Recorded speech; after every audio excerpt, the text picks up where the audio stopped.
অন্য ধর্মের প্রতি সব সময় ইসলাম সহনশীল, টলারেন্স।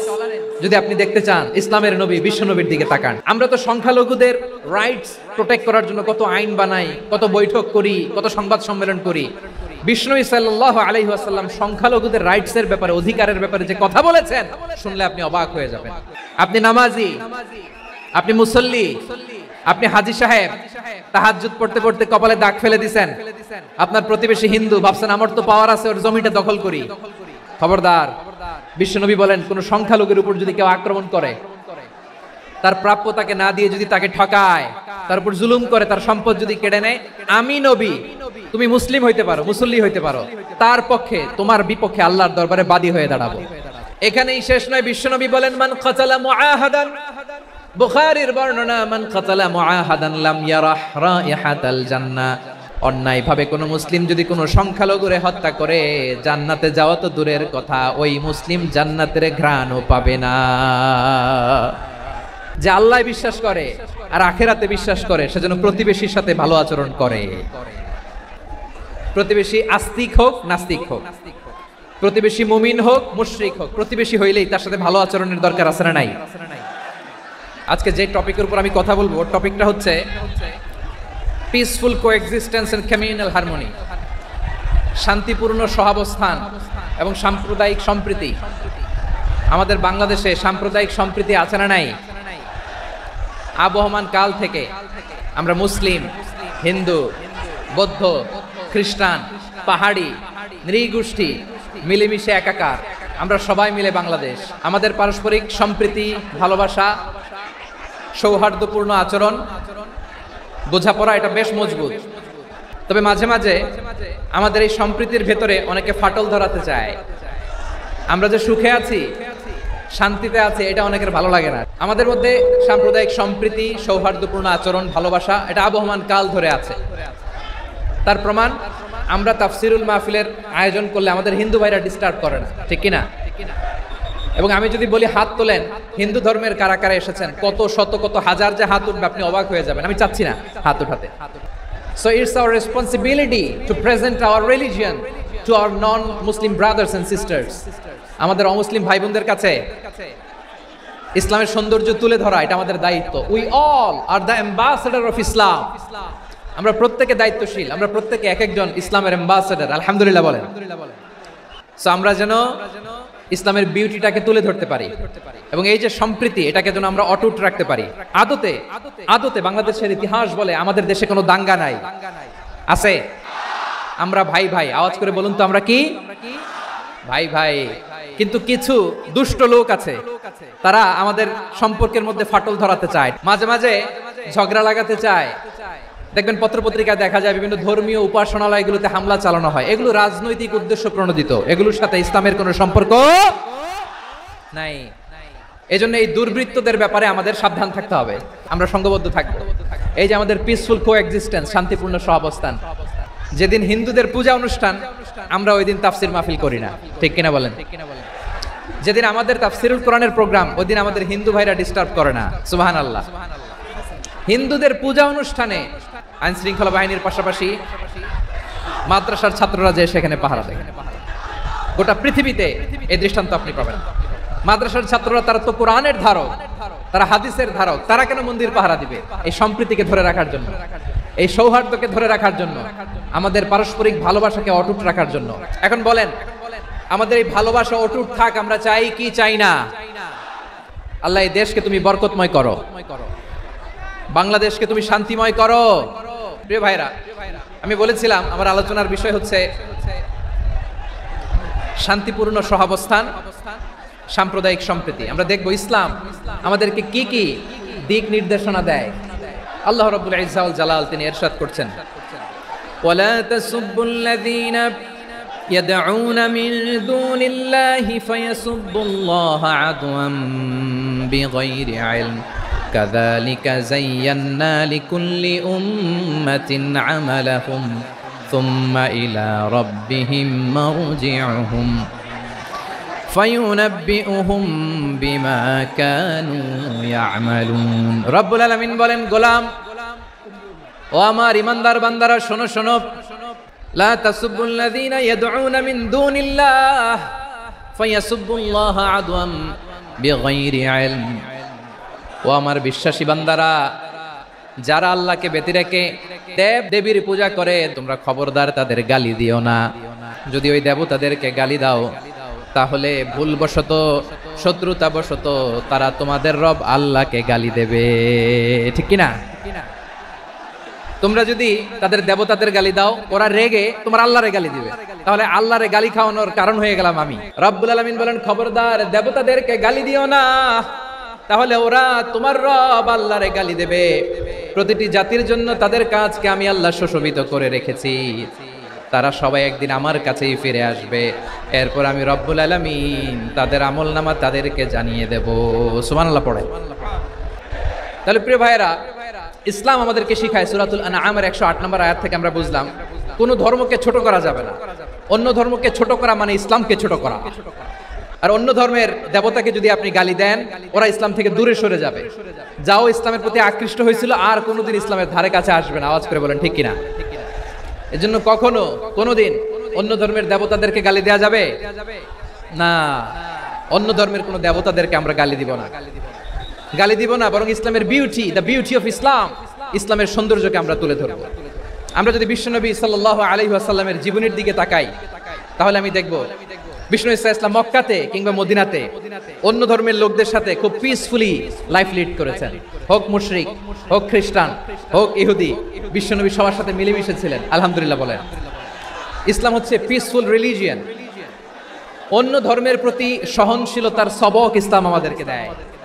কিন্তু প্রতিটি মুসলিমের এটা মনে রাখতে হবে, আল্লাহর কাছে পছন্দনীয়, গ্রহণযোগ্য ধর্ম, জীবনাদর্শ একটি, সেটা হচ্ছে ইসলাম। এজন্য রব্বুল আলামিন বলেন, ইন্নাদ দীনা ইনদাল্লাহিল ইসলাম, আল্লাহর কাছে মনোনীত, গ্রহণযোগ্য, অ্যাকসেপ্টেড ধর্ম মতাদর্শ একটা, সেটা হলো ইসলাম। ইসলাম ছাড়া অন্য কোনো ধর্ম যদি কেউ তালাশ করে, তার ওই ধর্ম আল্লাহ গ্রহণ করবে না।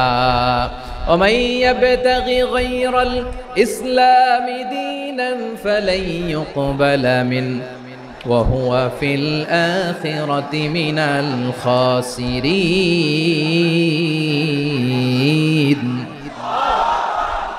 Whoever seek anything except Islam, that won't be accepted from him, and he will be loser in the day of judgment. কিয়ামতের দিন ইসলাম ছাড়া কেউ যদি অন্য কোনো ধর্ম তালাশ করেছে দুনিয়াতে, তার এই মতাদর্শ গ্রহণ করা হবে না, and he will be loser, ক্ষতিগ্রস্ত, হাই কোম্পানির ম্যানেজার।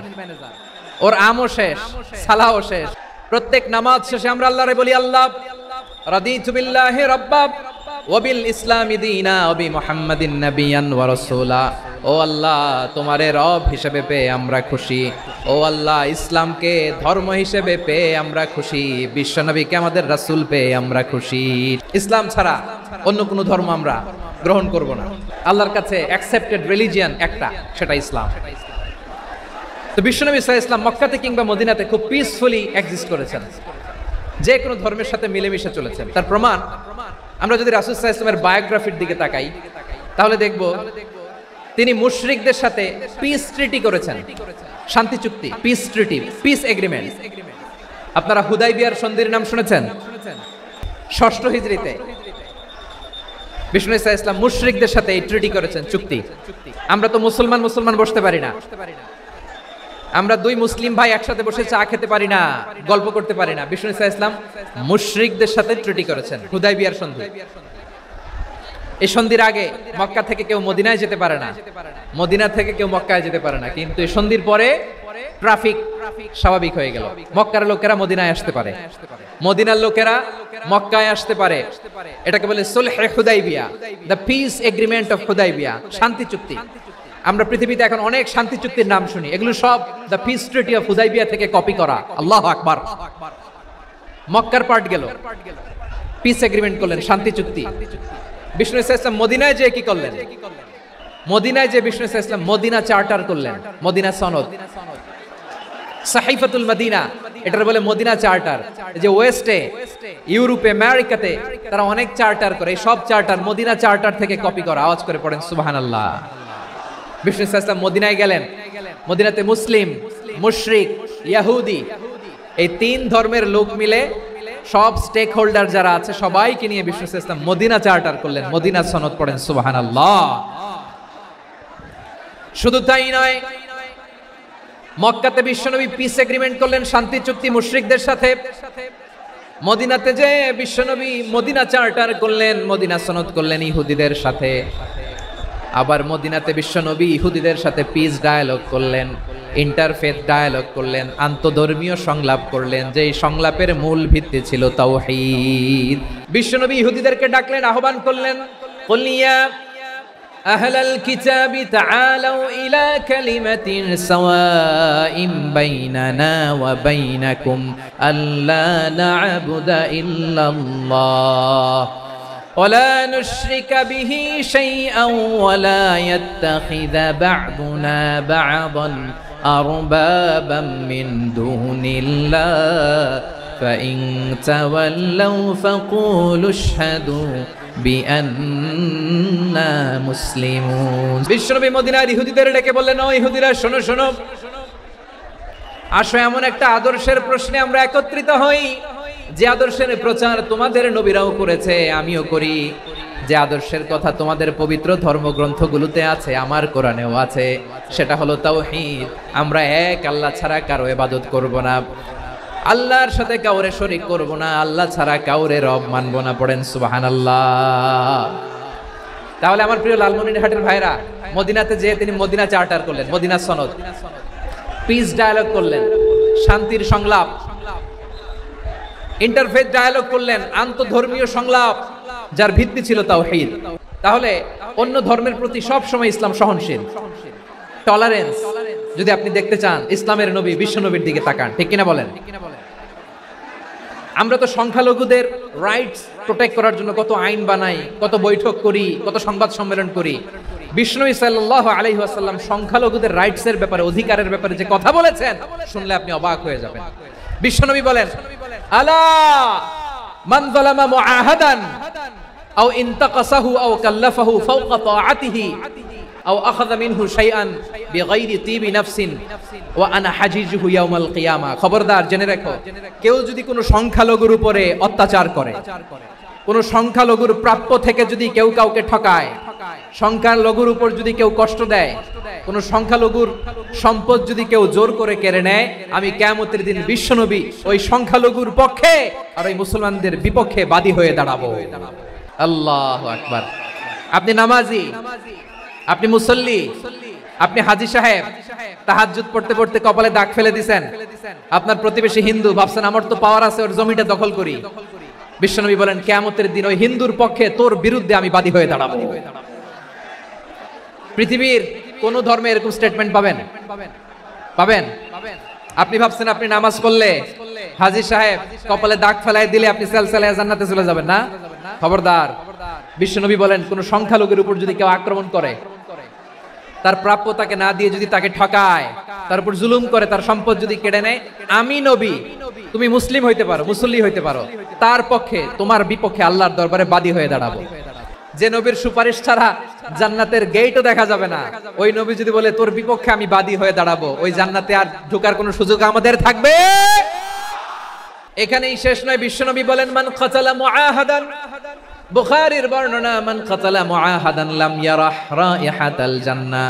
কেউ যদি, কোন মুসলিম যদি অন্যায়ভাবে কোন সংখ্যালঘুকে হত্যা করে, কোন হিন্দুকে হত্যা করে, কোন বৌদ্ধরে হত্যা করে, অন্যায়ভাবে কোন মুসলিম যদি কোন সংখ্যালঘুরে হত্যা করে, জান্নাতে যাওয়া তো দূরের কথা, ওই মুসলিম জান্নাতের ঘ্রাণও পাবে না। সেই বুখারীর বর্ণনা, মান কাতালা মুআহাদান লাম ইয়ারাহ রাইহাতাল জান্নাহ ওয়া ইন্না রিহাহা লা ইউজাদু মিন মাসিরাতি 40 আমা। যে জান্নাতের ঘ্রাণ 40 বছর দূরের রাস্তা থেকেই পাওয়া যায়। সুবহানাল্লাহ পড়েন। এত দূরে থাকতেই জান্নাতের ঘ্রাণ আপনার নাকে এসে ধাক্কা মারবে। বিশ্বনবী বলেন, যে ব্যক্তি কোন সংখ্যালঘুকে হত্যা করে, জান্নাতে তো ঢুকতে পারবেই না, জান্নাতের ঘ্রাণও তার নাকে লাগবে না। পড়েন নাউযুবিল্লাহ। তাহলে সংখ্যালঘুদের ব্যাপারে ইসলামে অধিকার দেয়া আছে না নাই? এখানেই শেষ না। বিষ্ণু ইসলাম আপনার অমুসলিম প্রতিবেশীর সাথে ভালো আচরণ করতে বলেছে। আমাদের হয় না এটা মুসলিম পাড়া, ওটা বৌদ্ধ পাড়া, হয় না? অনেক সময় হয় না এটা আমাদের মুসলিম পাড়া, ওইটা হিন্দু পাড়া, এরকম আছে না নাই? হিন্দু যদি আপনার প্রতিবেশী হয় কি করবেন? ওরে কষ্ট দিবেন নাকি? কেন, ও তো হিন্দু, ও তো আমার আল্লাহরে ডাকে না, ওরে কষ্ট দিলে জায়েজ হবে না? খবরদার। বিষ্ণু ঈসা ইসলাম বলেন, মান কানা ইউমিনু বিল্লাহ ওয়াল ইয়াউমিল আখির ফালিউকরিম জারাহ, যে আল্লাহ বিশ্বাস করে আর আখিরাতে বিশ্বাস করে সে যেন প্রতিবেশীর সাথে ভালো আচরণ করে। সুবহানাল্লাহ। কলিজা জুড়ায় যায় না আমার নবীর কথাগুলো শুনলে? যে আল্লাহ বিশ্বাস করে, যে আখিরাতে বিশ্বাস করে সে যেন প্রতিবেশীর সাথে ভালো আচরণ করে। এখানে বলছে মুসলিম প্রতিবেশী বলছে, নামাজি প্রতিবেশী বলছে, আল্লাহওয়ালা প্রতিবেশী বলছে না। প্রতিবেশী আস্তিক হোক নাস্তিক হোক, প্রতিবেশী মুমিন হোক মুশরিক হোক, প্রতিবেশী হইলেই তার সাথে ভালো আচরণের দরকার আছে না নাই? বিষ্ণু ঈসা ইসলাম ওনার ইহুদি প্রতিবেশীর বাসায় যেতেন। কোন প্রতিবেশী? ইহুদি। এক ইহুদি কিশোর বিষ্ণু ঈসা ইসলামের খেদমত করতে, ইহুদি ছেলে আমার নবীর খেদমত করতো, তারা ছিল নবীর প্রতিবেশী। তো অনেকদিন হয় ইহুদি ছেলেটা আসে না। বিষ্ণুনবী খোঁজ দিলেন, ঘটনা কি? একটা ইহুদি ছেলে না আমার খেদমতে আসতো, ছেলেটা কই? খোঁজ নিয়ে জানলেন ছেলেটা অসুস্থ। বিষ্ণু ঈসা ইসলাম ওই ইহুদির বাড়িতে চলে গেলেন ওই ছেলেটাকে দেখা করার জন্য, ভিজিট করার জন্য। সুবহানাল্লাহ পড়বেন না? গেলেন, যে দেখে ইহুদি ছেলেটা মুমূর্ষ, জান যায় যায় ভাব, বিছানায় পড়ে আছে, তার বাবা দাঁড়ানো। বিশ্বনবী তার মাথার পাশে বসলেন, মাথায় হাত বুলিয়ে দিলেন, আর ছেলেটাকে বললেন, আসলিম, হে ইহুদি ছেলে, আসলিম, ইসলাম ধর্ম গ্রহণ করো। তো ছোট্ট ছেলে ভাবে আমরা ইহুদি, এখন ইসলাম ধর্ম গ্রহণ করলে আব্বা যদি বকা দেয়, ফানাযারা ইলা ওয়াজহি আবি, ছেলেটা তার বাবার চেহারার দিকে তাকালো, দেখে আব্বা কি কয়। আব্বা যদি বলে তাইলে ইসলাম ধর্ম গ্রহণ করবে। ইহুদি ছেলেটা তার বাবার দিকে যখন তাকালো, ওর বাবা বলে, আতি আবুল কাসিম, আবুল কাসিম যা বলে তাই করো। আবুল কাসেম হচ্ছে বিষ্ণু ঈসা ইসলামের একটা কুনিয়াত, উপনাম। আমার রাসূলের বড় ছেলের নাম ছিল কাসেম। যেমন দেখবেন আমাদের এলাকায় কারো ছেলের বড় ছেলের নাম যদি হয় আব্দুল্লাহ, এরা আব্দুল্লাহর বাপ বলে ডাকে। কারো বড় মেয়ের নাম যদি হয় ফাতেমা, এরা কি ডাকে? ফাতেমার বাপ বলে না? তো বিষ্ণু ঈসা ইসলামের বড় ছেলের নাম ছিল কাসেম। ইহুদি বাবা বলল, আতি আবুল কাসেম, আবুল কাসেম যা বলে তাই শোনো, মানে মোহাম্মদ যা বলে তাই শোনো। এই কথা শুনে ছেলে সাহস পাইছে, ছেলে আবার পড়তে আরম্ভ করলো, আশহাদু আল্লাহ ইলাহা ইল্লাল্লাহ ওয়া আশহাদু আন্না মুহাম্মাদার রাসূলুল্লাহ, পড়েন আল্লাহু আকবার। বিশ্বনবীর আহ্বান শুনে ওই আহ্বানে সাড়া দিয়ে ইহুদি ছেলে শাহাদা পড়ে মুসলমান হয়ে গেল। তার হৃদয়টারে ঈমানের নূর দিয়ে আলোকিত করে দিল কে? প্রিয় ভাইরা, এবার রাসূল সাল্লাল্লাহু আলাইহি ওয়াসাল্লাম বের হয়ে আসলেন ঘর থেকে, আর বললেন, আলহামদুলিল্লাহিল্লাযী আনকাযাহু মিনান নার, প্রশংসা সে আল্লাহর যে আল্লাহ জাহান্নামে চলে যাচ্ছিল প্রায় এমন একটা লোককে মুহূর্তের মধ্যে কালেমায়ে শাহাদাতের বদৌলতে জান্নাতি বানায় দিলেন। আওয়াজ করে পড়েন সুবহানাল্লাহ। এই হাদিস থেকে আমরা কি শিখলাম? What is the moral of the story? এক নম্বর স্টোরি হলো, প্রতিবেশী ইহুদি হোক হিন্দু হোক, যাবেন, সুসম্পর্ক রাখবেন, উপহার দিবেন, বিপদে পাশে দাঁড়াবেন, তাইলেই তো আপনাদের প্রতি, মুসলমানদের প্রতি তারা আকৃষ্ট হবে, ঠিক কিনা বলেন? আপনি যদি হিন্দুদের সাথে বৌদ্ধদের সাথে নাই মিশেন, নাস্তিকের কাছে নাই যান, তো ইসলামের সৌন্দর্যটা ওরা বুঝবে কেমনে? আমার অনেক হিন্দু পরিচিত ভাই আছে, ওরা আমাদের ইফতারির প্রোগ্রামে এসে একসাথে ইফতারি করে। অনেক মদখোর আমার সাথে বসে একসাথে ডিনার করে, হাফ প্যান্ট পরা, গলায় স্বর্ণের চেইন, হাতে স্বর্ণের ব্রেসলেট, আইসা আমার সাথে ডিনার করছে, আছে এরকম। গাঁজাখোর, আমি বলে আসো, welcome welcome to my dinner, আসো বসো, বসলেই তো আমি ওর ডিএনএ, চিন্তার ডিএনএ চেঞ্জ করে দেওয়ার সুযোগ পাবো, চিল্লায় বলো ঠিক কি না? আসতে হবে আমার কাছে। The door of Islam is open 24/7, সব সময় আমাদের ইসলামের দরজা আমার অমুসলিম ভাইদের জন্য খোলা আছে না নাই? এই হাদিস থেকে দুইটা শিক্ষা। এক নম্বর শিক্ষা, প্রতিবেশী মুসলিম হোক অমুসলিম হোক, যান, অসুস্থ হইলে একটু আপেল নিয়ে যান, আঙ্গুর নিয়ে যান, কমলা নিয়ে যান, তাদের সাথে ভালো আচরণ করেন। ইসলামের বিউটি দেখে, সৌন্দর্য দেখে অবাক হবে, নসিব ভালো হলে কোনোদিন কালিমা পড়ে মুসলমান হয়ে যাবে। তাহলে অমুসলিমের সাথে ভালো সম্পর্ক। বিশ্বনবী ইহুদির বাড়িতে গেলেন, ইহুদির বাড়ি, আর আমার মুসলমান ভাই আমার কাফের বলে, এরকম আছে না নাই? মুসলিমরা দেখতে পারে না, সহ্য করতে পারে। বিষ্ণু ইসলাম ইহুদির বাড়িতে গেলেন, এটা একটা শিক্ষা। দুই নম্বর শিক্ষা হলো, বিষ্ণু ইসলামের খাদেম ছিল ইহুদি, এতদিন খেদমত করলো, একদিনও বিশ্বনবী ওরে কালিমার দাওয়াত দেয় নাই। কারণ কি? বিশ্বনবী একটা ভালো সময়ের অপেক্ষা করতেছিলেন, প্রপার টাইমিং। দাঈর কাজ হচ্ছে দাঈ ইলাল্লাহ, সে হচ্ছে সুযোগ সন্ধানী। দাঈ সুযোগ খোঁজে, কখন দাওয়াত দিলে ব্যাটে বলে হবে, ঝোপ বুঝে কোপ মারে, ঠিক কিনা বলেন? বিষ্ণু ইসলাম ভালো সময়ের অপেক্ষা করতেছিলেন, দেখি ভালো সময় আসুক আসুক আসুক আসুক। আস্তে আস্তে এমন সময় আসছে, ছেলে এবার মুমূর্ষ। অসুস্থ ব্যক্তির হৃদয় অত্যন্ত নরম থাকে। হসপিটালে যখন কেউ যায় তার হৃদয়টা বড্ড নরম থাকে, মৃত্যুর ভয়ে তার অন্তরটা নরম থাকে, ঠিক কিনা বলেন? এই প্রপার টাইমিং এর অপেক্ষা করতেছিলেন। যখনই টাইমিং পেয়েছেন দাওয়াত দিলেন, পড়ো লা ইলাহা ইল্লাল্লাহ, সুবহানাল্লাহ পড়েন সবাই। তাহলে ইসলাম অমুসলিম প্রতিবেশীর সাথে ভালো আচরণ করতে বলে। ইসলাম অমুসলিম মাতা পিতার সাথে ভালো আচরণ করতে বলে। মাতা পিতা যদি অমুসলিম হয় তাহলে ফেলে দিতে পারবেন? অনেক হিন্দু ছেলে আমাদের হাতে শাহাদা পড়ে মুসলিম হয়, কিন্তু ওর মা মুসলমান হয় নাই, বাবাও হয় নাই, এরকম আছে না নাই? তো ও হয়েছে মুসলিম, মা বাপ হিন্দু, এখন মা বাপ কি বাদ?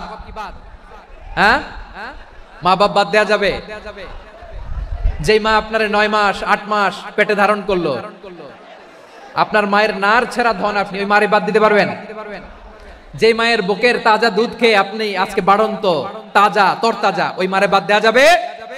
মায়ের এক ধারে দুধের দাম, কাটিয়া গায়ের চাম, পাপুষ বানাইলে ঋণের শোধ হবে না, এমন দরদি ভাবে কেউ হবে না আমার মাহা গো।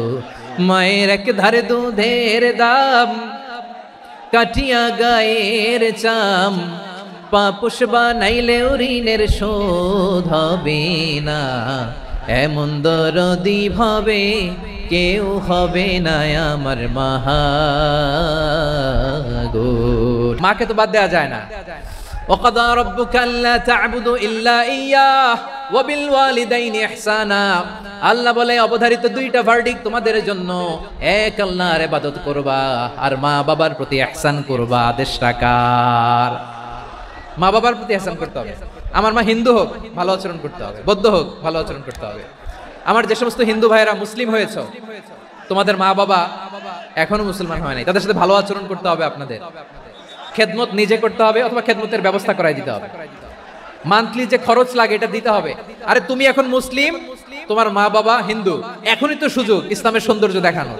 এখন মা বাবা যদি দেখে আরে এটা হিন্দু থাকতে তো বদমাইশ ছিল, বেয়াদব ছিল, কি এমন ধর্ম সে গ্রহণ করলো যেটা গ্রহণের সাথে সাথে সে পাল্টে গেল, নসিব ভালো হইলে তারাও কালিমা পড়ে মুসলমান হয়ে যাবে। বিষ্ণু ইসলামের স্ত্রীর নাম ছিল আয়েশা রাদিয়াল্লাহু তাআলা আনহা, আবু বকর রাদিয়াল্লাহু তাআলা আনহুর মেয়ে। আবু বকর রাদিয়াল্লাহু তাআলা আনহুর আরেক মেয়ের নাম হচ্ছে আসমা। দুজনই আবু বকর রাদিয়াল্লাহু তাআলা আনহুর মেয়ে, আসমা আর আয়েশা, দুজন বোন, এক মায়ের না, বাবা এক মা দুইজন। আয়েশা রাদিয়াল্লাহু তাআলা আনহার মায়ের নাম উম্মে রুমান, আর আসমা রাদিয়াল্লাহু তাআলা আনহার মায়ের নাম কুতাইলা বিনতে আব্দুল উজ্জা। আবু বকর রাদিয়াল্লাহু তাআলা আনহু 4টা বিয়ে করেছিলেন। তো একই ঘটনা ঘটেছে এই ফ্যামিলিতে। আসমা ইসলাম ধর্ম গ্রহণ করে মুসলিমা, কিন্তু তার মা কুতাইলা মুশরিকা। তার মানে মেয়ে মুসলিম, মা অমুসলিম, ভেজাল আছে না নাই? কিন্তু কুতাইলা আর ধৈর্য ধারণ করতে পারে না। নার ছেঁড়া ধন, কলিজার টুকরা ধন, কলিজার টুকরা সন্তান আসমারে দেখতে বড্ড মন চায়। সাইয়েদনা আসমা রাদিয়াল্লাহু তাআলা আনহা মক্কা থেকে হিজরত করে মদিনায় চলে গেলেন হুদাইবিয়ার পর। যখন মক্কা মদিনার ট্রাফিক স্বাভাবিক হলো, মক্কার লোক মদিনায় যায়, মদিনার লোক মক্কায় আসে। কুতাইলা কলিজার টুকরা সন্তান আসমারে দেখার জন্য কিছু উপহার নিয়ে বিশাল মরুপথ পাড়ি দিয়ে মক্কা থেকে মদিনায় যায়। সুবহানাল্লাহ বলেন। এখন মা আসছে মেয়ের সাথে দেখা করতে, মেয়ে তো আর দেখা দেয় না। মেয়ে ভাবছে আমার মা তো মুশরিকা, অপবিত্রা, তার সাথে কি দেখা দেয়া যাবে? বিশ্বনবীর দরবারে চলে গেলেন। কি সৌভাগ্যবান ছিল তারা, মাসলা জানার দরকার হলেই নবীর দরবারে চলে যেত। ঘরে বউয়ের সাথে ঝগড়া হলে নবীর দরবারে চলে যেত। অনেক সাহাবী বলে আমার পেটে ক্ষুধা লাগলো আমি নবীর কাছে চলে যেতাম, কারণ নবীর চেহারার দিকে তাকালেই আমার পেটের ক্ষুধা মিটে যেত।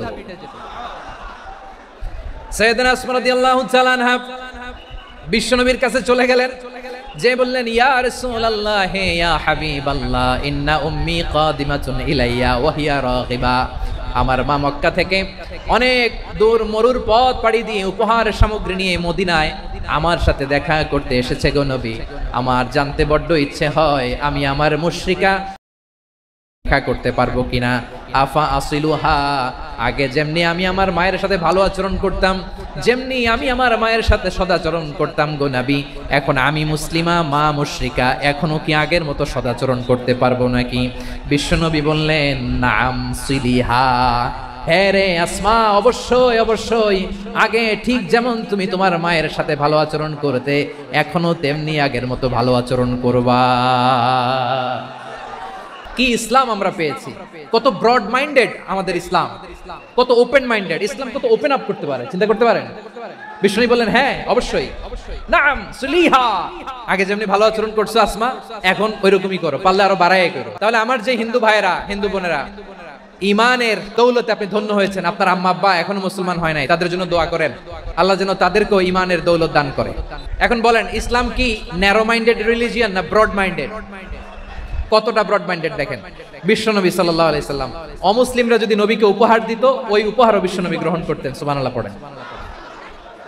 আপনার অমুসলিম বন্ধু যদি উপহার দেয়, সেটাও আপনি নিতে পারবেন, যেটা নেওয়া জায়েজ। কিন্তু আপনার বন্ধু যদি আপনার মদের বোতল দেয়, নিতে পারবেন না? হালাল যে কোনো জিনিস নিতে পারবেন।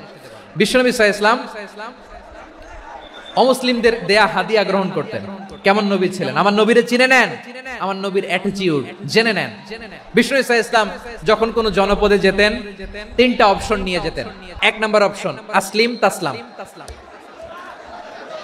নতুন এলাকায় গেলে বলতেন আসলিম তাসলাম, ইসলাম ধর্ম গ্রহণ করো, শান্তিতে থাকবা, আমার ভাই হয়ে যাবে, আমরা ভাই ভাই। ইসলাম মানো, আমরা ভাই ভাই। যদি বলে না ইসলাম মানবো না, ওকে, অপশন নাম্বার 2, মুসলিম হওয়ার দরকার নাই, লা ইকরাহা ফিদ্দিন, ইসলামে কোনো বাড়াবাড়ি নাই।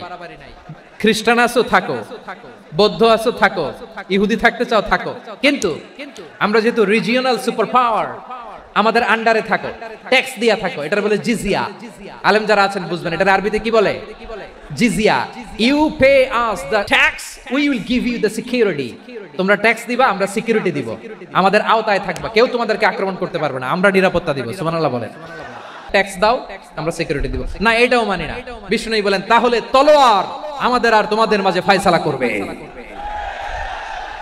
মুসলিমও হবা না, ট্যাক্স দিবা, নিরাপত্তা দিব, আমাদের আমরা সুপার পাওয়ার, আমাদের আন্ডারে থাকবে, এটাও না। তাহলে তোমাদেরকে তো আমরা বিশ্বাস করতে পারি না, কখন না কখন বিশ্বাসঘাতকতা করো, কার সাথে মিলে হাত মিলাও, তলোয়ার আমাদের মাঝে ফয়সালা করবে। তখন তিনি জিহাদের সশস্ত্র সংগ্রামের ঘোষণা দিতেন। সুবহানাল্লাহ পড়ে।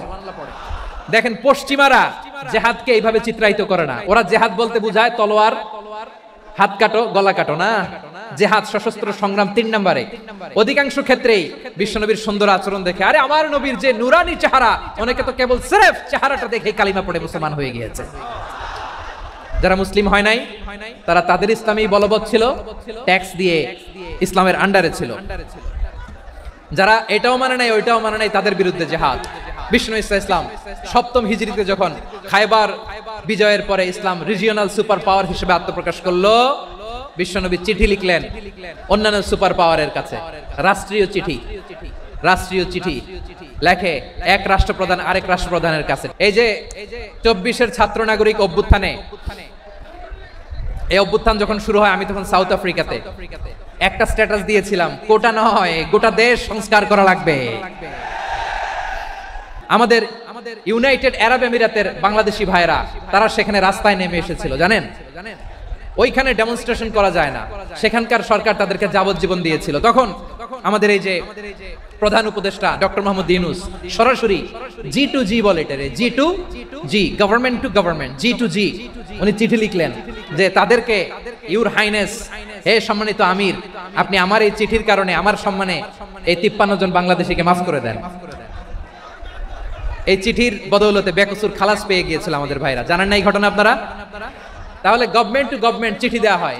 7ম হিজরিতে বিষ্ণু ইসলাম সব সুপার পাওয়ারের কাছে চিঠি দিলেন, রোমান সম্রাটের কাছে, পারস্য অধিপতির কাছে, মিশরের অধিপতির কাছে, সবার কাছে চিঠি লিখলেন।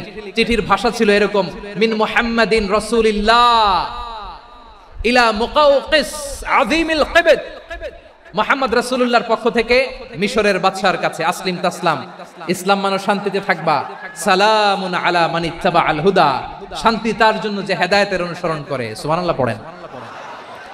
তো এই চিঠি অনেকে ভালোভাবে রিসিভ করেছে, অনেকে এই চিঠি পাওয়ার পরে নবীর কাছে আবার ইন রিটার্ন উপহার পাঠিয়েছে। মিশরের বাদশা মুকাউকেস তিনি বিশ্বনবীকে বিশাল এক উপহারের ডালি পাঠিয়েছেন। মিশরের বাদশা মুকাউকেস ছিলেন ধর্মে খ্রিস্টান। কি উপহার দিয়েছিল আমার নবীকে? 1000 স্বর্ণমুদ্রা। দুইটা খ্রিস্টান দাসী, একজনের নাম মারিয়া বিনতে শামাউন আল কিবতিয়া, আরেকজনের নাম সিরিন বিনতে শামাউন আল কিবতিয়া। একজন খ্রিস্টান দাস 20 থান কাপড় জামা বানানোর জন্য, আমরা নবী যেন সেলাই করে জামা বানাতে পারে এজন্য 20 থান কাপড়। এরপরে একটা গাধা যেটার নাম ছিল উফাইর, আর একটা খচ্চর এটার নাম ছিল দুলদুল। খচ্চর চিনেন? গাধা আর ঘোড়ার ক্রসিং এ যে প্রাণীটা দুনিয়াতে আসে সেটার খচ্চর বলে। তো এই যে সুপার পাওয়ার খ্রিস্টান বাদশার কাছে নবী চিঠি লিখলেন, ওই খ্রিস্টান বাদশা আমার নবীকে উপহার দিল। বিশ্বনবী এই উপহারগুলো সানন্দে গ্রহণ করেছেন। তাহলে অমুসলিম কেউ যদি আপনাকে উপহার দেয়, হালাল উপহার হলে আপনি গ্রহণ করতে পারবেন। অনুরূপভাবে পারস্যের বাদশা রোম সম্রাট বিশ্বনবীকে উপহার পাঠিয়েছেন। আমার নবী সবগুলো উপহার গিফট গ্রহণ করেছেন। আম্মাজান আয়েশার কাছে মাসালা জানতে চায় মেয়েরা, হে আম্মাজান, অগ্নি উপাসকেরা তাদের ঈদের দিন নওরোজের সময় আমাদেরকে পাখি দেয়, নেওয়া যাবে? উনি বললেন ওরা জবাই করে দিলে নেওয়া যাবে না, কিন্তু ওরা যদি ফলমূল এরকম খাবার দেয় এগুলো নেওয়া যাবে। তার মানে অমুসলিমদের দেয়া উপহার এটা গ্রহণ করা যায়। শুধু তাই নয়, বিষ্ণু ঈসা ইসলাম অমুসলিমদের সাথে আর্থিক লেনদেনও করেছেন, ফিনান্সিয়াল ডিলিং করেছেন। অমুসলিমদের সাথে প্রয়োজনে আপনি ফিনান্সিয়াল ডিলিং করতে পারবেন। আমরা প্রায় দেখি বাজারের মিষ্টির দোকানগুলো আমার হিন্দু ভাইদের, তারপরে যে বারবার শপ, চুল কাটে যে নাপিত, অধিকাংশ নাপিতের দোকানে কারা? আমার হিন্দু ভাইরা। তা আপনি চুল কাটতে পারবেন কিনা? পারবেন। তার দোকান থেকে দই মিষ্টি কিনতে পারবেন কিনা? হ্যাঁ, আমার মুসলিম ভাইয়ের দোকান থাকলে ওইটারে আমি বেশি প্রায়োরিটি দিব, ঠিক কিনা? কিন্তু যদি তাদের সার্ভিস নিতে চান, প্রোডাক্ট নিতে চান, পারবেন। তার দলিল সহিহ বুখারী, আম্মা জান আয়েশা রাদিয়াল্লাহু তাআলা আনহা বলেন, ইশতারা রাসূলুল্লাহ সাল্লাল্লাহু আলাইহি ওয়াসাল্লাম মিন ইয়াহুদিয়িন তুআমান ওয়া রাহানাহু দিরআহু মিন হাদিদ। রাসূল সাল্লাল্লাহু আলাইহি ওয়াসাল্লাম এক ইহুদির কাছ থেকে, কার কাছ থেকে? আমার নবী, পেয়ারা নবী এক ইহুদির কাছ থেকে জব কিনেছিল। জব, বার্লি, যেটা দিয়ে রুটি বানায়। ওই জবের দাম দেওয়ার টাকা পয়সা নবীর কাছে ছিল না, ফলে নবী ওনার একটা পোশাককে মর্গেজ রেখেছিলেন, মর্গেজ, বন্ধক, যে এখন এটার দাম দিতে পারবো না, কয়েক কেজি বার্লি নিয়ে যাই আর বন্ধক হিসেবে আমার জামাটা রেখে গেলাম, যেই দিন দাম দিব ওই দিন জামাটা ছুটায় নিয়ে যাবো। দিরআহু মিন হাদিদ, লোহার তৈরি বর্ম, মানে যুদ্ধের পোশাক, লোহা দিয়ে বানানো। বিষ্ণু বললেন কয়েক কেজি জব দাও, টাকাটা পরে দিব, এখন টাকা নাই, বন্ধক হিসেবে, মর্গেজ হিসেবে আমার জামা রেখে গেলাম, যখন টাকা দিব জামা ছুটায় নিব। এ থেকে বোঝা গেল অমুসলিমদের সাথে ফিনান্সিয়াল ডিলিং করা যায়, অর্থনৈতিক লেনদেন করা যায়, কেনাবেচা করা যায়, প্রোডাক্ট কেনা যায়। এমনকি আমাদের মসজিদে নববীতে বারান্দায় আপনার একটা অটোমেটিক ফ্লাইং আমব্রেলা দেখছেন? সূর্য যখন বাড়ে মসজিদে নববীর বারান্দায় ইয়ার্ডের মধ্যে অটোমেটিক্যালি কিছু আমব্রেলা আছে, শাঁ করে খুলে যায়, আর সূর্যের তাপ লাগে না। আবার সন্ধ্যাবেলায় এই আমব্রেলা গুলো ওরা ক্লোজ করে ফেলে, দেখছেন? এই মসজিদে নববীকে সর্বোচ্চ উন্নত মানের কনস্ট্রাকশন ইনফ্রাস্ট্রাকচার ডেভেলপ করার জন্য কর্তৃপক্ষ কিছু অমুসলিম ইঞ্জিনিয়ারের, ডিজাইনারের সহায়তা নিয়েছিল। সুবহানাল্লাহ বলেন। কোন দলিলের ভিত্তিতে? এই দলিলের ভিত্তিতে যে বিষ্ণু ঈসা ইসলাম অমুসলিমদের সাথেও লেনদেন করেছেন। আওয়াজ করে বলতে হবে আল্লাহু আকবার। শুধু তাই নয়, ইন কেস অফ ইমার্জেন্সি, প্রয়োজনে ইসলামের খাতিরে ইসলামকে সামনের দিকে এগিয়ে নিয়ে যাওয়ার জন্য অমুসলিমদের সাপোর্ট নেওয়া জায়েজ আছে। সুবহানাল্লাহ বলেন। অমুসলিমদের সাপোর্ট নেয়া, তাদের থেকে অর্থ নেয়া, পলিটিক্যাল সাপোর্ট, পলিটিক্যাল অ্যাসাইলাম নেওয়া জায়েজ আছে। আমাদের অনেক বিশ্ববরেণ্য দায়ীরা আমেরিকায় অস্থায়ীভাবে অ্যাসাইলাম নিয়ে থাকে, নিজের দেশে গেলে ফাঁসিতে ঝুলাই দিবে। যুগ যুগ ধরে দায়ীদের উপরে এরকম অত্যাচার আর নির্যাতন আছে না নাই? মিশরের অনেক দায়ীরা পাশ্চাত্যে যেয়ে থাকে, এই যে তারা পলিটিক্যাল অ্যাসাইলাম নিয়ে থাকে, রাজনৈতিক আশ্রয়, এটা জায়েজ আছে না? এটা যে জায়েজ আছে তার প্রমাণ স্বয়ং বিশ্বনবী সাল্লাল্লাহু আলাইহি ওয়াসাল্লাম পলিটিক্যাল সাপোর্ট নিয়েছিলেন অমুসলিমদের কাছ থেকে। আমার ভাইয়েরা, বিশ্বনবীর বয়স তখন প্রায় 51 বছর। কত বছর? বিশ্বনবীর সবচেয়ে কাছের মানুষ খাদিজা রাদিয়াল্লাহু তাআলা আনহা ইন্তেকাল করেছেন। বিশ্বনবী বড্ড কষ্ট পেলেন, হৃদয়টা ভেঙে খান খান।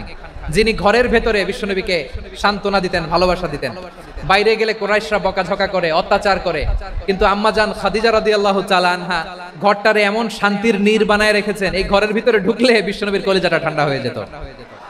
এজন্য রব্বুল আলামিন বলেন, খাদিজা, ও আমার বান্দি খাদিজা, জান্নাতে এমন স্পেশাল একটা ঘর আমি তোমার জন্য রেডি করে রেখেছি। ওই ঘরের মধ্যে কোনো আওয়াজ নাই, ওই ঘরের মধ্যে কোনো নয়েজ নাই, ওই ঘরে কোনো বিশৃঙ্খলা নাই, কারণ মক্কার জমিনে আমার নবী কুরাইশদের বিশৃঙ্খলা নয়েজ আর ঝামেলাগুলোকে উপেক্ষা করে যখন তোমার ঘরের ভিতরে ঢুকতো, ঘরটারে তুমি শান্তির নীর, ঠান্ডা, নীরব, নিস্তব্ধ, নিঝুম আর শান্তির নীর বানিয়ে রেখেছো।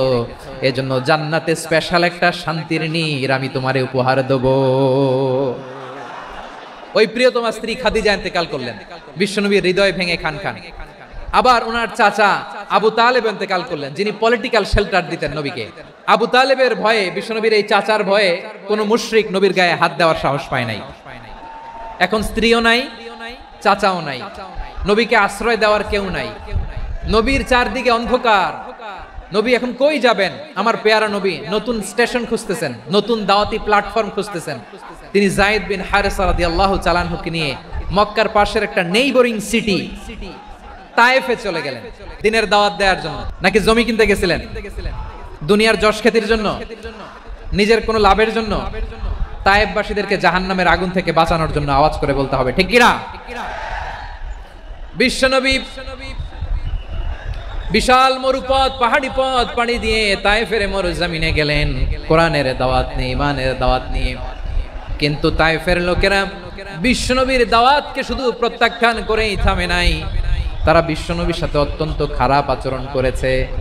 বিশ্বনবীকে শারীরিকভাবে হেনস্থা করেছে, আমার নবীকে শারীরিকভাবে অত্যাচার করেছে, আমার পেয়ারা নবীর গায়ে পাথর মেরেছে, বিশ্বনবীর গা বেয়ে ঝরঝর করে রক্ত ঝরেছে, নবী জামিনের মধ্যে লুটিয়ে পড়েছেন, আবার মেরেছে, আবার নবী হাঁটতে শুরু করলেন, পেছন থেকে আবার মেরেছে, আবার নবী রক্তাক্ত হয়ে জামিনের মধ্যে লুটিয়ে পড়লেন, আবার মেরেছে। বিশ্বনবীর মতো এত সুশ্রী মানব, বিশ্বনবীর মতো এত শুভ্র মানব, বিশ্বনবীর মতো এমন চমৎকার দেহাবয়ব দিয়ে রব্বুল আলামিন কাউকে বানান নাই। এরকম চমৎকার মানুষটাকে তারা তায়েফের ওই জমিনে রক্তাক্ত করেছে। বিশ্বনবীর দুনিয়ার কোনো স্বার্থের জন্য সেখানে যান নাই, নিজের কোনো লাভের জন্য, প্রাপ্তির জন্য যান নাই, তায়েফবাসীদের জাহান্নামের আগুন থেকে বাঁচাতে গিয়েছেন। খেয়ে না খেয়ে দ্বীনি প্রচারের কাজে নিজেকে দিয়েছ বিলিয়ে, তায়েফের কাফিরেরা চিনল না সে আলো, দুষ্ট ছেলেদের পিছু দিল লেলিয়ে, পাথরের আঘাতে ক্ষত বিক্ষত হয়ে সারা শরীর থেকে রক্ত ঝরে। হে রাসূল তোমাকে ভুলি আমি কেমন করে, হে রাসূল তোমাকে ভুলি আমি কেমন করে। পারেন না আপনারা? ধরুন আমার সাথে, হাজার ব্যথা বেদনার পরে ফিরে আসনি তুমি আপন ঘরে, দিনের আলো তুমি ছড়িয়ে দিতে চলে গেলে মদিনায় মক্কা ছেড়ে। হে রাসূল তোমাকে ভুলি আমি কেমন করে, হে রাসূল তোমাকে ভুলি আমি কেমন করে। প্রিয় ভাইরা, তায়েফের ছেলেরা নবীকে রক্তাক্ত করলো। আমার নবী কই যাবে? কই যাবে? মক্কায় জায়গা নাই, তায়েফে জায়গা নাই। তায়েফ থেকে ভারাক্রান্ত মন নিয়ে আমার নবী মক্কায় ফিরে আসলেন। বিশ্ব নবী মক্কায় ঢুকতে পারেন না। মক্কার মরুভূমির দিকে তাকিয়ে, উপত্যকার দিকে তাকিয়ে বিশ্বনবী ধা ধা করে কাঁদেন, ঝরঝর করে। নবীর চেহারা মোবারক থেকে চোখের পানিগুলো বেয়ে বেয়ে পড়ে। আমার জন্মস্থান, আমার শৈশব, কৈশোর, যৌবন কেটেছে এই মক্কায়, আমার এলাকায় আমি ঢুকতে পারি না। বিশ্বনবী মক্কার অনতি দূরে দাঁড়িয়ে জায়েদকে পাঠালেন, জায়েদ যাও দেখো কেউ আমাকে সাপোর্ট করার মতো আছে কিনা, যাও অমুকের কাছে যাও। জায়েদ গেলেন, তারাও প্রত্যাখ্যান করে ফিরিয়ে দেয়। বিশ্বনবী বললেন যাও অমুক লোকের কাছে যাও, তিনিও প্রত্যাখ্যান করে ফিরিয়ে দিলেন। কেউ বিশ্বনবীকে আশ্রয় দিতে রাজি হয় না। নিজ জন্মভূমিতে বিতাড়িত বিশ্বনবী, সর্বশেষ বিশ্বনবী বললেন যাও মুতঈম ইবনে আদির ঘরে যাও। মুতঈম ইবনে আদি মুশরিক, তার কাছে যাও। গেলেন, মুতঈম ইবনে আদি রাজি হয়ে গেল। দেখেন অনেক বিপদের সময়ও আমি নিজে সাক্ষী, সামাজিকভাবে, রাজনৈতিকভাবে কত ঝঞ্ঝা, কত ষড়যন্ত্র, কত কনস্পাইরেসি পাড়ি দিয়ে আমাদেরকে সামনে এগিয়ে যেতে হয়। এই শত্রুদের ভেতরেও একজনকে দাঁড় করিয়ে দেয় যে আল্লাহর কোরআনের জন্য রেডি হয়ে যায়। পড়েন সুবহানাল্লাহ। মুতঈম ইবনে আদি, আল্লাহ তার মনকে নরম করে দিলেন। মুতঈম বলে মুহাম্মদ আমি তোমাকে আশ্রয় দিব। তার দুই ছেলেকে পাঠালেন, যাও খোলা তলোয়ার নিয়ে স্কট দিয়ে গার্ড অফ অনার দিয়ে মোহাম্মদকে মক্কায় ঢুকাও আর বলো আমি আমান দেব। আমান কি দিব? আমান মানে সিকিউরিটি, নিরাপত্তা। সিকিউরিটি ছাড়া, আমান দেওয়া ছাড়া কেউ থাকতে পারতো না মক্কায়। দুই ছেলে বিষ্ণু ইসা ইসলামকে নিয়ে আসলো। নবী কাবার চারদিকে তাওয়াফ করলেন, নামাজ পড়লেন। আবু জাহেল, উতবা, শাইবা, ওয়ালিদ ইবনে মুগীরা সবাই দেখে, কেউ কিছু করতে পারে না। কারণ মুতঈম ইবনে আদি ঘোষণা দিয়েছেন, আমি মুহাম্মদকে আমান দিয়েছি, মুহাম্মদের গায়ে যেন কেউ স্পর্শ না করে। আওয়াজ করে পড়েন সুবহানাল্লাহ।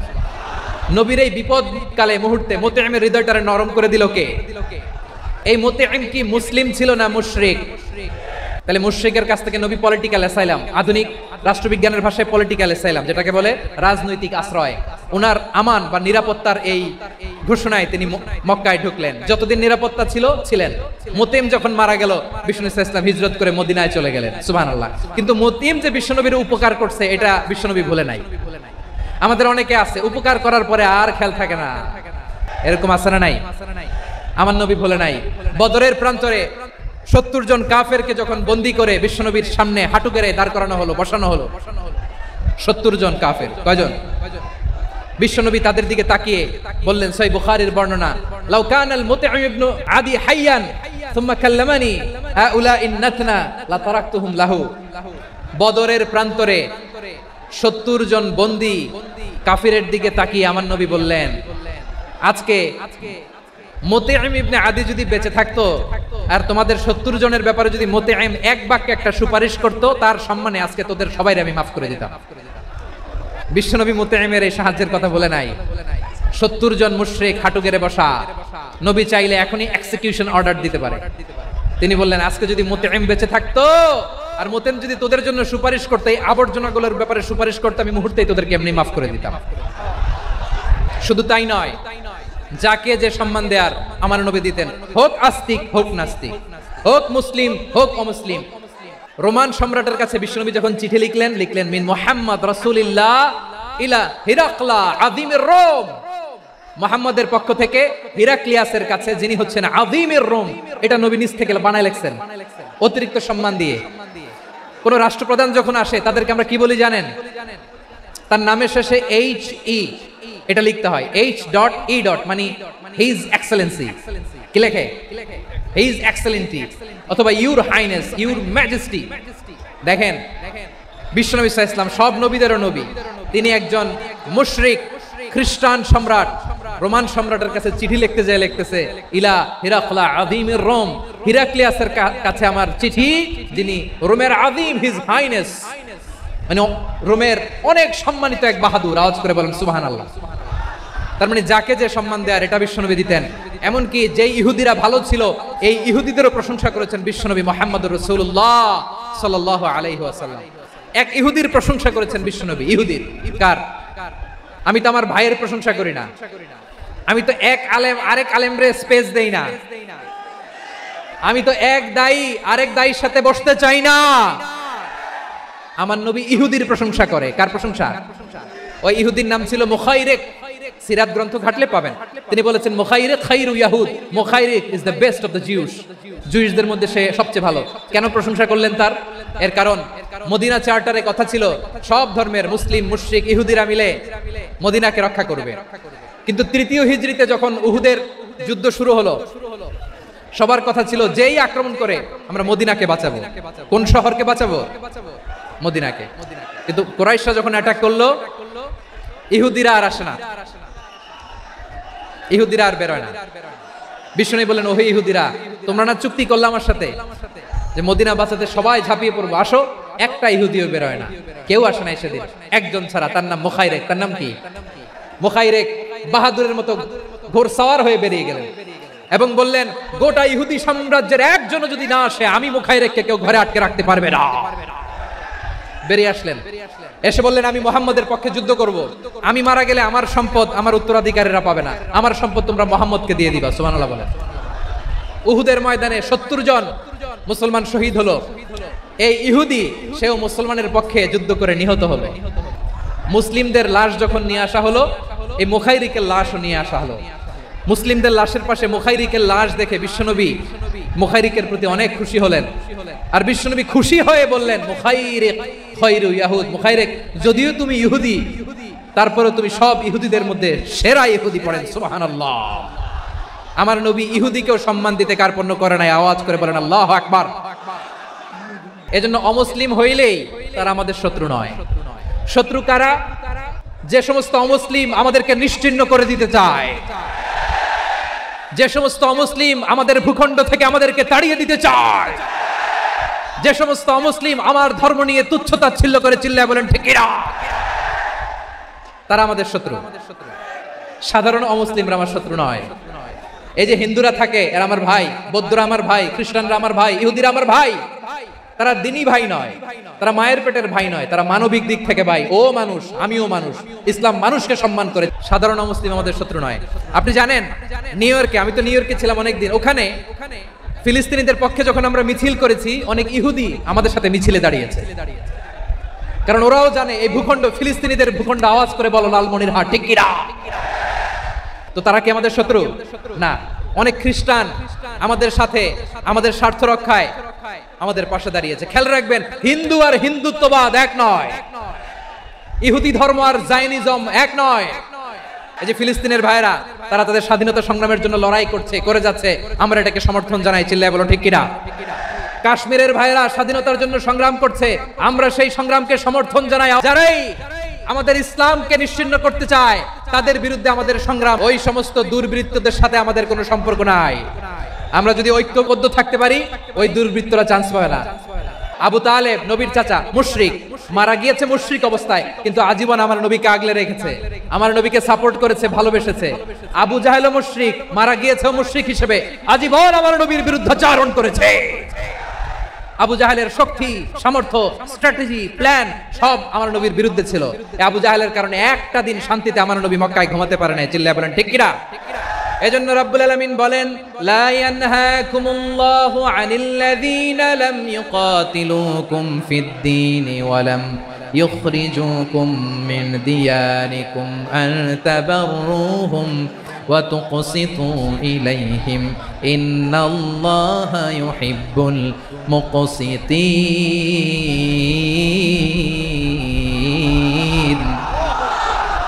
আল্লাহ বলে, গোলামেরা শোনো শোনো, যে সমস্ত অমুসলিম তোমাদের সাথে ধর্মযুদ্ধে লিপ্ত হয় না, তোমাদের বিরুদ্ধে যে সমস্ত অমুসলিম অস্ত্র ধরে না, যে সমস্ত অমুসলিম তোমাদেরকে তোমাদের জন্মস্থান থেকে ভূখণ্ড থেকে তাড়িয়ে দেয় না, তাদের সাথে ভালো আচরণ করতে আমি আল্লাহ নিষেধ করি নাই। তাদের সাথে সদাচরণে কোনো নিষেধাজ্ঞা নাই, বরং তাদের সাথে সদাচরণ করো, এটাই আমি আল্লাহ চাই। তাহলে আমার যে অমুসলিমরা আমাদের সাথে শত্রুতা করে না, তুচ্ছতাচ্ছিল্য করে না, আমাদের ভূমি থেকে আমাদেরকে উচ্ছেদ করতে চায় না, আমাদের বিরুদ্ধে অস্ত্র ধরে না, ওই অমুসলিম ভাইদের সাথে আমাদের কোনো দ্বন্দ্ব আছে? কোনো বিরোধ আছে? বরং আছে ভালোবাসা। বরং আছে কি? এই ভালোবাসা দিয়ে আমরা বিশ্ব জয় করব। রাজি আছো মুসলমান? আমাদের পুঁজি ভালোবাসা। আমাদের পুঁজি কি? আমার এই পুরো আলোচনা থেকে the religious coexistence, peaceful coexistence, শান্তিপূর্ণ সহাবস্থান, কমিউনাল হারমোনি, এই সাম্প্রদায়িক সম্প্রীতি, এই আলোচনা থেকে কি বুঝলেন? ইসলাম কি ন্যারো মাইন্ডেড না ব্রড মাইন্ডেড? এই ব্রড মাইন্ডেড হৃদয় নিয়ে ভালোবাসা দিয়ে আমরা বিশ্ব জয় করতে চাই। রাজি আছেন? আল্লাহ কবুল করুক, আমরা সবাই পড়ি আমিন। আমার প্রিয় মায়েরা, বোনেরা, আপনাদের জন্য একটা হাদিস বলে শেষ করব। বিশ্বনবী বলেন, আমার মায়েরা খেয়াল করে শুনুন, বিশ্বনবী আপনাদের উদ্দেশ্য করে বলেন, আল মারআতু ইযা সাল্লাত খামসাহা ওয়া সামাত শাহরাহা হাফিজাত ফুরুজাহা আতাআত বা'লাহা ফালতাদখুল মিন আইয়ি আবওয়াবিল জান্নাতি শাআত। বিশ্বনবী আপনাদেরকে চারটা কাজের কথা বলেছেন, খুব বেশি না, চারটা করলে 8 জান্নাতের দরজা সব খোলা। কোনটা দিয়ে যাবেন? যেটা দিয়ে মনে চায়। 1 নাম্বার 5 ওয়াক্ত নামাজ। আমার বোনেরা জোহরের নামাজ পড়তে পড়তে এটা আসরে নিয়ে যায়, আসর পড়তে পড়তে মাগরিবে নিয়ে যায়, এরকম আছে না নাই? আমার বোনেরা এটা করবেন না। ইন্নাস সালাতা কানাত আলাল মুমিনিনা কিতাবাম মাওকুতা, সময় মতো পড়বেন। সামাত শাহরা, রমাদানের রোজাগুলো রাখবেন। হাফিজাত ফুরুজাহা, যে নারী তার চরিত্রকে হেফাজত করে, তার প্রাইভেট হেফাজত করে, তার লজ্জাস্থান হেফাজত করে। ও মায়েরা, আপনার এই গর্ভ যে কত দামি আপনি জানেন না। আপনার এই গর্ভ থেকে জন্মাবে আগামীর সালাহুদ্দিন আল আইয়ুবী, আপনার গর্ভ থেকেই জন্মাবে ইমাম আল মাহদি আল মুনতাযার, আপনার পেট থেকে জন্মাবে আবু সাইদের মতো বীর সৈনিক, আপনার পেট থেকে জন্মাবে মুগ্ধের মতো বীর মুজাহিদ, আপনি জানেন না কে আসবে আপনার পেট থেকে। সময়টাকে কাজে লাগান, ইসলামকে বুঝেন, মানেন, আমাদের ইসলামিক লেকচারগুলো শুনেন, আমরা যে বার্তাগুলো, ইনস্ট্রাকশনগুলো, দিক নির্দেশনাগুলো আপনাদের খেদমতে রাখি, এগুলো মেনে চলুন। আপনিই পারেন আপনার ঘরটাকে জান্নাতের টুকরা বানাতে। একটা family, it's a very big institution and you are the MD, the managing director of this institution. চিল্লায় বলেন ঠিক কিনা? চাইলেই পারেন ঘরটারে জান্নাতের টুকরা বানাতে। 5 ওয়াক্ত সালাত, রমাদানের রোজা, নিজের চরিত্রের হেফাজত, ও আতাআত বালাহা, স্বামীর আনুগত্য, এটাতে অনেকে ভুল করে থাকে। হায় রে আমার বোনেরা, স্বামীর আনুগত্যকে এটা নিজের অপমান মনে করবেন না। আপনার স্বামী আপনার সবচেয়ে বড় গার্ডিয়ান, তিনি আপনার সবচেয়ে ভালো চায়। নারী কখনো গার্ডিয়ানশিপের বাইরে থাকতে পারে না। হয় আপনি বাবার গার্ডিয়ানশিপের ভেতরে, বাপ না থাকলে ভাই আপনার গার্ডিয়ান, ভাই না থাকলে চাচা গার্ডিয়ান, বিয়ের পরে আপনার স্বামী আপনার গার্ডিয়ান। শরিয়া সম্মত স্বামীর আদেশগুলো আপনি মেনে চলবেন, কিন্তু শরিয়া বিরুদ্ধ কোনো আদেশ মানতে আপনি বাধ্য নয়। এই 4টা কাজ যদি কোনো নারী করে, বিশ্বনবী বলেন জান্নাতের 8টা দরজা খোলা, তোমার যেটা দিয়ে মনে চায় সেটা দিয়ে জান্নাতে তুমি এন্ট্রি নিতে পারবা।